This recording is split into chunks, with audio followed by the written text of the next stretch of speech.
आज हम डिस्कस करने जा रहे हैं बेसिक फार्मूले ऑफ लॉगरिथमिक। लॉगरिथमिक के बेसिक फार्मूले क्या होते हैं जो आपको उपयोगी होते हैं। तो लॉगरिथमिक फार्मूले जो कि लॉग में आपको उपयोग किए जाते हैं। तो लॉग में इन फार्मूले को कैसे उपयोग किया जाता है, तो वन बाय वन सारे फार्मूले डिस्कस करते हैं। यहाँ पर फर्स्ट जो है वो है लॉग के लिए आपको वैल्यू फाइंड आउट करनी है, फार्मूला डिफाइन करना है किसके लिए, लॉग के लिए। ओके, तो फर्स्ट होता है अगर लॉग का बेस और ये वैल्यू सेम है तो रिजल्ट कितना होगा, 1 होगा।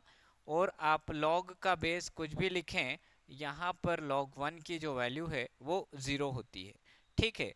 देन थर्ड फॉर्मूला जो बनता है हमारे पास वो होता है लॉग, यहाँ पर बेस जो भी हो m to the power n लिखा हो तो आप n को आगे लिखेंगे, n log m पढ़ते हैं। बेस a भी हो सकता है, e भी हो सकता है। देन नेक्स्ट फार्मूला जो है वो log m इंटू n लिखा हुआ है, तो आप इसे लिखेंगे log m प्लस कितना, log n। log m plus log n, a base है तो a ही रहेगा और e है तो e रहेगा। ये क्या है, log का बेस है। अगर यही चीज आपको डिवीजन में दिखती है e, तो हम यहाँ पे लिखेंगे log m अपॉन n, तो इसे लिखा जाएगा log m, है ना, माइनस कितना, log n। बेस में कंफ्यूज नहीं हो जाएगा, a है तो आप यहाँ पे भी a लिखेंगे। ठीक है। और अगर कंडीशन गिवन हो आपको कि लॉग में लॉग का जो बेस है यहाँ पर m की पावर n लिखा है और p की पावर q लिखा है, ध्यान से समझिएगा। लॉग में m की पावर n लिखा है और p की पावर q, तो n आगे आएगा और जो बेस में p की पावर q है वो डिनोमिनेटर में होगा और लॉग का बेस p और ये क्या मिलेगा आपको, m मिलेगा। ओके, तो ये लॉग की बेसिक प्रॉपर्टी थी। और भी बेसिक प्रॉपर्टीज होती है जिसे हम बोलते हैं सेवंथ बेस चेंजिंग फार्मूला। क्या पढ़ते हैं, बेस चेंजिंग फार्मूला। तो बेस चेंजिंग फार्मूला क्या होता है, बेस चेंजिंग फार्मूले की बात करें, आपको जो भी बेस रिक्वायर्ड है आप वो बना सकते हैं as per the requirement. Suppose मुझे लॉग का बेस ई बनाना है, तो यहाँ बेस में क्या या पहले क्या लिखा था, किसका लॉग फाइंड आउट करना है, बी का, तो बी लिखेंगे। लॉग का बेस आप क्या बना चुके हैं, ई, और यहाँ पे किसको लिखेंगे, ए को लिखेंगे। यहाँ पर क्या लिखा जाएगा, ए लिखा जाएगा। ओके, तो ये लॉग का क्या होता है, लॉग का बेस चेंजिंग फार्मूला होता है। इसीलिए तो देखिए लॉग आपने ए बाय बी लिखा तो 1 अपॉन कितना, लॉग बेस और ये आपस में इंटरचेंज हो जाते हैं।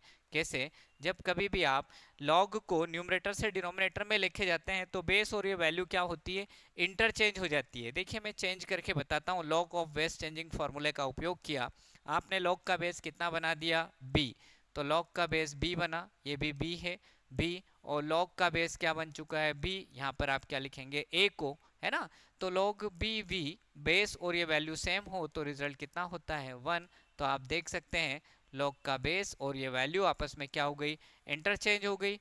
तो इसीलिए जब कभी भी लॉग को न्यूमरेटर से डिनोमिनेटर में लिखे जाते हैं तो बेस और वैल्यू आपस में इंटरचेंज हो जाती है, या आप ऐसा बोल सकते हैं log a b into log of, यहाँ पे बी ए इक्वल्स टू कितना होता है, 1 होता है ना। लॉग में बेस को और इन दोनों वैल्यू को आप आपस में इंटरचेंज करते हैं, दोनों का प्रोडक्ट करते हैं, तो इसका रिजल्ट जो है वह कितना होता है, 1।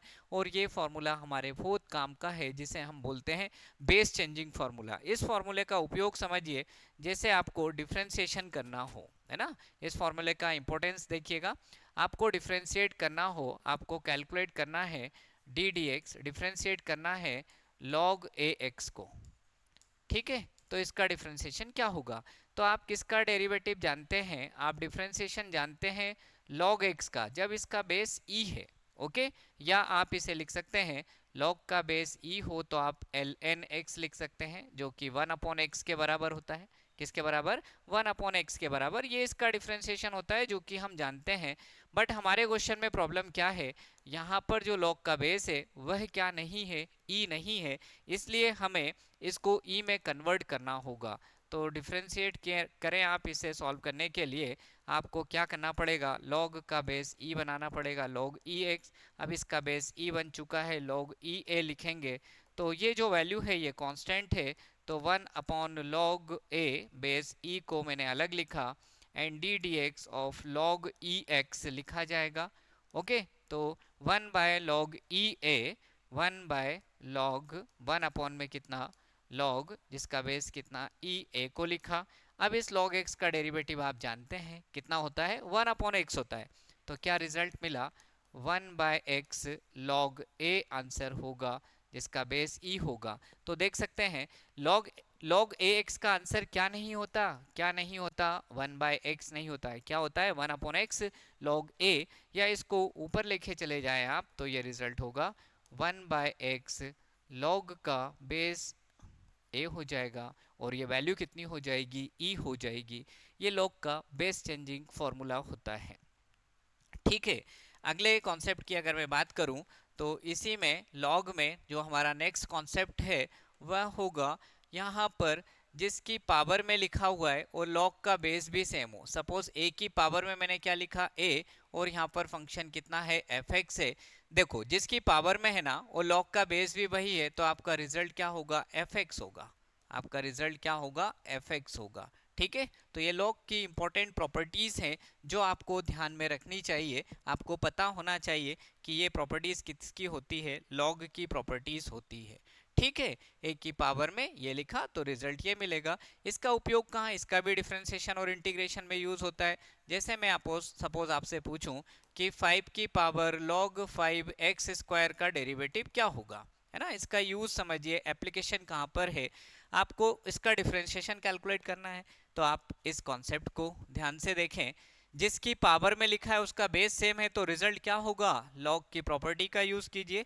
जिसकी पावर में लिखा है उसका, है ना, जिसकी पावर में लिखा हुआ है उसकी वैल्यू सेम है, तो आपने अभी लॉग की प्रॉपर्टी पढ़ी थी, क्या पढ़ा था, a की पावर log a x हो या fx हो तो रिजल्ट क्या आता है, x आता है। अगर यहाँ पर x लिखा तो हमारे क्वेश्चन में हमें जिसे डिफरेंशिएट करना है 5 की पावर log का बेस कितना 5, और ये किसको करना है आपको, x² को। तो देन डी डी एक्स, यहाँ पर आप log की प्रॉपर्टी यूज कीजिए, तो रिजल्ट क्या होगा, x², और x² का डेरिवेटिव क्या होता है, 2x होता है। तो इन प्रॉपर्टीज को लॉग की इस तरह से आप उपयोग कर सकते हैं। ठीक।